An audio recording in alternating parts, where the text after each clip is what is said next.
Good evening, ladies and gentlemen. The Barbell Shrugged podcast is here to introduce the strategies and hot tips for 12.3. Who wants to go first? 14.3. And shaka bra. All right, for your setup, I suggest both men and women use a 35-pound bar, since the diameter of the bar is a little bit smaller than the 45-pound bar. And that's going to save your grip, and you're going to be able to do more reps more easily with that smaller diameter barbell. So to make loading plates easier, especially for the guys with the 35-pound bar, what you can do is just put a 5-pound plate on the inside of the first 35 or 45-pound plate, and then that makes changing your weights the same as it would be if you had a 45-pound bar. As far as how to lay out your weights, you're going to have your barbell and then your box behind you where you're going back and forth in between the two of them. You want to make sure this is far enough away where you don't land on your barbell when you step off the box, obviously. But lining up your weights on the side, again, you have a 45-pound plate already on the bar when you start. You're going to load on the 25 to go to 185, take it off, put on the 45 to go 225, put the 25 back on to go 275, 25 goes off, third 45-pound plate goes on for 315. That way you're just going in order, basically how you lay it out on the ground. That way you don't have to think as much during the workout. Maybe your judge or a friend can be kind of directing you if loading weights and doing all the math in your head is tough for you. But again, I suggest a 35-pound bar for both men and women. Shaka bra. Guys, a few deadlift tips. First, probably the most important thing I would think is grip. What I would not do is get too tight and tense on this bar and wrench down. That's going to have a cumulative fatigue on your hands pretty quick. So instead of squeezing and holding hard, I would take a very loose grip. You can hold plenty of load if you just grip that bar in your fingertips. It's also going to add a couple inches of range of motion. By the time you get to those later rounds, it's going to be a big deal. Loose grip. As the weight gets heavy, you won't have a problem. In subsequent rounds, you can switch to keep your grip strong and fresh. Anything else? Belt. You can wear a belt. Do not go two-prong fancy powerlifting belt. It's going to be cumbersome getting on and off. If you have a belt you're really comfortable with, use that. Don't use anybody else's belt. Ideally, you'd go with a quick little light Velcro belt that you could whip on and off, or just loosen it really quick and it won't interfere with your box work. Collars, no collars. Last thing you want to do is be spinning big collars or putting clippy things on and off. It's going to slow you down. Don't worry about that. You won't have a problem. Who's using big collars in CrossFit? One more quick tip about shoes. I would go with a minimal flat shoe. Probably this style is probably perfect. You don't want a big heel. It's just going to make the deadlifts problematic when the volume gets up. You get your foot closer, the heel closer to the ground. That's a little bit more you don't have to move. So you got your finger grip, you got low shoes, and then that way you have to move just a little bit less, shortens that range of motion. Every little centimeter is going to matter. Yeah, buddy. Do I look in the camera? Yeah. I always forget. Look into my Both? eyes. Okay, 1, 3, 4. Okay, first thing we saw was with Stacy and Alessandra was Stacy's booty shorts really makes it hard to analyze the workout, doesn't it? Do you want me to speak? Okay, guys, what we saw earlier, those two women that just went, they both went out the gate really fast. Now, keep in mind, they're both, high-level athletes, CrossFit Games athletes, so they were able to literally go as fast as they could, and then when the weight got heavy enough, they just kind of held on. They didn't really slow down much throughout. So just try and remember that based on where your fitness level is, you need to kind of have a strategy in mind ahead of time. That being said, starting off, they went unbroken on the first set of deadlifts, did the box jumps fast, and then came back. So they're doing some deadlifts, they're doing some box jumps, and then they get to rest. Each set you get to rest, all right? So this is a little different than what we had last year, where it was just constant movement, turnover, turnover, turnover. You do get a little bit of rest. I say on the deadlifts, go unbroken like they did as far as you can, and then as soon as you feel like you can't do any more touch and go, drop and just start ripping singles, start ripping singles, start ripping singles, start ripping singles. You just want to keep moving, right? Same thing with the box jumps. As soon as you feel like you can't bound anymore, which is where you jump up, step down, jump back up, just start doing step ups. Find something to just keep moving. You don't want to stop moving. Also keep in mind that each part of this workout is timed based on the tiebreaker. So if you have an idea of where you might finish on that clock, and you know that you probably won't get back to a deadlift, or you may not be able to finish the deadlift, think about that round before that and know where you're at and get there as fast as you can, right? So keep that in mind as well. Good luck. Good evening, guys. I'm going to talk about box jump technique. What if it's morning, and what if it's a woman? Well, it's tonight, because they announced it tonight, and people know that we're on top of our shit and we're gonna get our shit out immediately. Found it. All right, so the fastest way to do a box jump is obviously bounding, which is to jump up. At the top is where you get your pause, and you would pop off the bottom, okay? Woo! But I would not recommend doing that too much. What I do recommend is the step up. Many athletes last year, games athletes included, moved to step ups on the box jump WOD for their second attempt and improved their scores tremendously. So what I would recommend is find the corner of the box. You don't want to be along a flat edge and having to step around the box. Plant that foot, push off your knee, get to the top. What's important here is both feet are on the box and the hips are extended while on the box. Come back down. The other recommendation is also to alternate feet. So if you go right foot up this time, you can go left foot up. If you can handle alternating between rounds instead of repetitions, you could just go, you could go a little bit quicker with that touch there, okay? But I think most people are gonna wanna alternate between repetitions, not between rounds. Last thing, changing weights. So when you're changing weights, I've seen a lot of athletes, they get over here, they bend over, and they're trying to get these weights on, and it's giving them a lot of trouble, okay?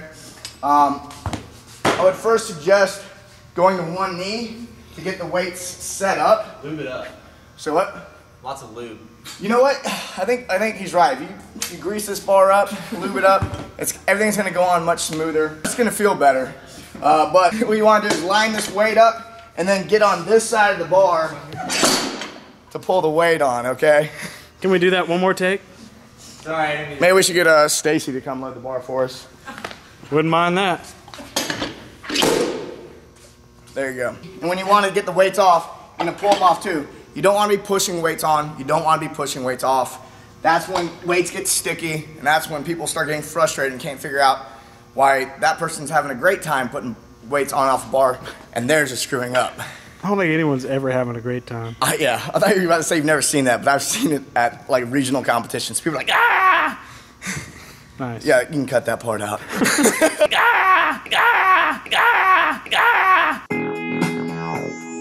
Chris's hot tips for the ladies and the fellas. Chris's hot tips for the ladies and the fellas. What's up, everybody? Chris here, back with edition 2.0 of my hot tips. Last week after 14.2, we got a lot of feedback that people didn't quite do as well as they thought they would do. The question is why? Well, I will tell you, look to the first priority. What was your key mistake? I would say not enough neon and perhaps not diversified enough. Look at me right now. We're going Lululemon headband, bright. Neon shirt, bright. Shorts, yes. Underwear, bright blue and sexy as fuck. You're ready. Neon orange on the shoes, the Nano 3s. For that, you ready? Dude. Hold on. You 1 sec. know how to silence that piece? 1 sec. Andrew Ager. Hold on. Let's see. Hello? Hey, what's up? Yo. Hey, we're filming a video right now. Oh, are you guys in the 14.3? Yeah. Is Chris getting hot tips again? Of course. Filming him right now. Here he is. Hey, what do you think about this? Do you think it's enough tape? You do know that's not Kinesio tape, right? What the? Well, yeah, I figured 14.3 works, so I just really wanted to be prepared, you know? Is that duct tape? Yeah. Well, I think Kinesio tape might be a little more effective, but it looks like you will not be degloved. So I wish you the best of. No? It is very functional. I would say put it all over the shoulders and the lats as well. And maybe wrap your knees with it and put the knee sleeves over. Just don't duct tape the smile. Okay. Don't duct tape your smile. That's your best feature. Thanks. We'll chat soon. Best of luck. Crush it. What? Best of luck. Crush it. Hey, see you later. Peace. I thought Andrea made a lovely point about the Kinesio tape. I don't know if there's any evidence that shit really works, but why not? I say tape it all. There was a lot of torn hands in 14.2. Yeah, wrap that shit all around your hands, wrap all your elbows, wrap your knees, slide your knee sleeves over your taped knees and tape the knee sleeves. Whatever you can get away with, do it. who cares if it doesn't work or not? You'll feel like it's going to work. That's another opportunity to get more neon too. Yeah, if you go neon, neon tape, neon knee sleeves. That's 2 birds, 1 stone situation. You will crush this thing. Tip number 3. We told you last week about the dangerous phenomenon that is the overhead squirts. A little more about your pre-WOD poop this time. You want to make sure you got at least an hour between the last poop you're going to take before the WOD and the actual WOD itself. So poop, get all warmed up. You don't want your pre-WOD jitters to turn into the pre-WOD shitters. You don't want pre-WOD shitters. It's only going to make you nervous. Not again. Hold on. Dude, it's Julie. Hold on. Let's answer. Hello? Hey, we're filming a video right now. You're on speakerphone. I just got off the phone with Andrea. She said you guys are filming the hot tips. Yeah, Chris is filming them right now. Okay, I need to know, should I wear my Nano 1.0s, 2.0s, or 3.0s?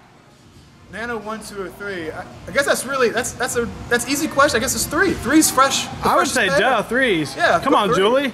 Duh. Thought you were a med school student. You should know these things. Neon the better. Neon. Plenty of neon. Isn't Julie lovely, folks? The only exception to that rule, though, CTB, is if you got crisp new Nano 1s in the box still, you might want to break those suckers out. Jason Kleep is actually a big fan of the 1.0s. Yeah. Tip number 4. Proper foam rolling technique. Obviously, if you're sore, you're a little clunky, you got to roll out the soft tissues. But the problem with foam rolling is you lay out on the ground and you get all, you got to rouse yourself after that. You get all bored and fucking sleepy. So I would do, prop up your foam roller after you're done. Just like we're kicking a field goal. We'll go 3 steps back. We'll go 2 to the side. We're going to plant our left foot really firm and kick the 3, 2, 1. Oh, that's a good one. What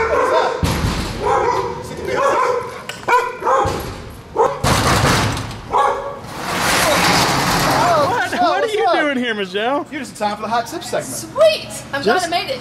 We're just talking 14.3. It's very intense. We have 4 awesome tips. We need a 5th one maybe for warm-up. It's very important. Do you have any top secret tips, tactics, maneuvers you can share with our audience? Absolutely. The warm-up's crucial. It is very crucial. And take it from me, I've been there, I've been to the games a few times, so I know what I'm doing. Oh, do you now? Yes. Do you want to hear what it is? I do. It's my little shuffle. A shuffle? Yeah. You just gotta shuffle. I gotta see that. You gotta shuffle like this. Boop, boop, boop, boop, boop, boop. Yeah! Boop, boop, boop, boop, boop, boop, boop. Fantastic. I'll give that a go. Because the sound effects are also key. Yes. And side to side, lift the leg up a little bit. Boop, boop, Yeah. boop, boop, boop, boop. Yeah. Am I doing it right? Yeah. I feel roused already. Yeah, you're ready. Yeah. There's so many more tips we can share, but man, that's probably plenty. We leave you with one crucial final message. No nanos, no neon, no rep, son.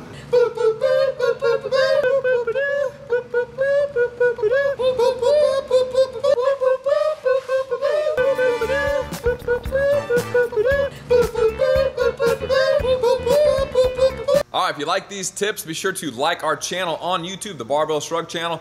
No, also, subscribe. You can't like our channel. You can subscribe, though. just go ahead and subscribe to our channel on YouTube, the Barbell Shrugged channel. Also, if you have an athlete or a friend that you know could use these tips, be sure to tag them on Facebook, Instagram, and Twitter. We'll see you for 14.4 next week. Boom. Hashtag Kenny Shuffle, baby. And if you're looking for a way to mobilize, check out mobility kits. You messed up the logo. I'm like, Totally distorted the logo. check out my mobility kit.